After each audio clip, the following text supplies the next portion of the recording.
ఓం శ్రీ గురుభ్యో నమో నమః. శ్రీ ప్రసన్న శ్రీ మహాగణపతయే నమో నమః.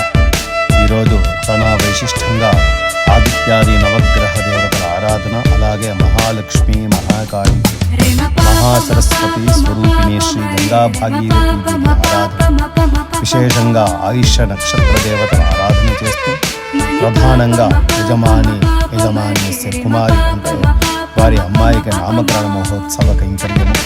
ఆ నామకరణ మహోత్సవ కైంకర్యంలో ఆ అమ్మాయికి విశేషంగా కనిష్కాని నామకరణం చేశారు. చాలా వైశిష్టంగా భగవంతుని అనుగ్రహంలో వారు కుటుంబమంతా క్షేమంగా ఉండాలని, ఆ భగవతి అనుగ్రహంతో విశేషమైన విద్య, అధికారము, అలాగే మనశ్శాంతి, ఆరోగ్యము, పరిపూర్ణమైన సరస్వతీదేవి అనుగ్రహం ప్రాప్తి కావాలని ప్రార్థన చేస్తూ